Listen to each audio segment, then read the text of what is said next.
Bonjour à tous. Terminons aujourd'hui cette courte série sur les accusations portées par Aaron et Myriam contre leur frère Moïse. Dieu est intervenu, a montré la relation très spéciale qu'il entretient avec Moïse. Voici venu le temps de la réaction de Dieu. Au chapitre 12 du livre des Nombres, à partir du verset 9, il est dit que la colère de l'Éternel s'enflamma contre eux. Et voilà que Dieu frappe Myriam de lèpre, une maladie qui est très souvent liée dans la Bible à la calomnie. Et Myriam est lépreuse. On est obligé de l'exclure du camp. Quelle va être la réaction de Moïse? Après tout, c'est lui. C'est lui qui a été accusé. C'est lui qui a été accusé injustement.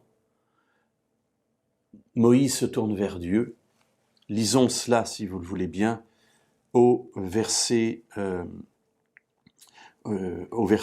13, si vous permettez, excusez-moi, au verset 13. Moïse cria à l'Éternel en disant « Ô Dieu, je t'en prie, guéris-la ». Je suis frappé de cet amour dont Moïse fait preuve vis-à-vis de sa sœur. Il aurait pu dire « Tant pis pour elle, n'avait qu'à pas me chercher, elle n'a que ce qu'il mérite ». Elle n'a que ce qu'elle mérite. C'est souvent ce qu'on dit. Mais ici, Moïse dit « Non, elle ne le mérite pas, guéris-la, je t'en prie ». Ne lui tiens pas rigueur de ce péché. Effectivement, Moïse était humble, il n'était pas seulement humble, il était rempli de compassion, rempli d'amour, y compris pour ceux qui l'ont accusé injustement, qui étaient de sa propre chair, de sa propre famille. Guéris-la, je t'en prie. Alors Dieu lui dit « Écoute, elle a fauté, et il faut qu'elle en paye un peu le prix. Alors, qu'elle soit exclue du camp. Voilà, pendant 7 jours, qu'elle soit exclue du camp. C'est rapporté au verset 14. Et c'est ce qui va se passer pendant 7 jours. Myriam va vivre à l'extérieur du camp, comme cela était la règle pour les personnes lépreuses. Au bout de 7 jours, que se passe-t-il? Alors lisons ensemble le récit parce qu'il est intéressant, il amène une précision. Chapitre 12 donc, du livre des Nombres. Verset 12, « Qu'elle soit exclue du camp pendant 7 jours, après quoi elle y sera réintégrée. » C'est l'ordre de Dieu. Au verset 15, « Myriam fut exclue du camp pendant 7 jours.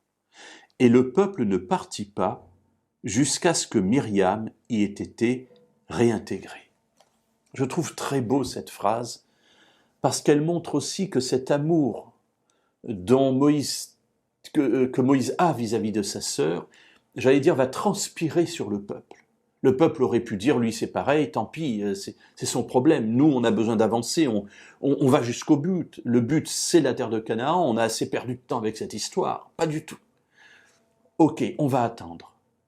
On va attendre que Myriam ait réintégré la communauté. On ne laisse pas les gens être à l'extérieur, on ne laisse pas les gens être perdus, mais au contraire, on les attend et on marche à leur vitesse. 7 jours, allez, c'est pas grave. Si c'est pour gagner une personne, cela vaut la peine. Les amis, cela nous enseigne des choses aussi sur notre vie à titre personnel, à titre familial, à titre d'église. Que faisons-nous avec les personnes qui pêchent? Est-ce que nous avons de la dureté vis-à-vis d'elles ou au contraire est-ce que nous les aimons au point d'intercéder pour elles auprès de Dieu et d'attendre le temps qu'il faut pour qu'elles réintègrent la communauté?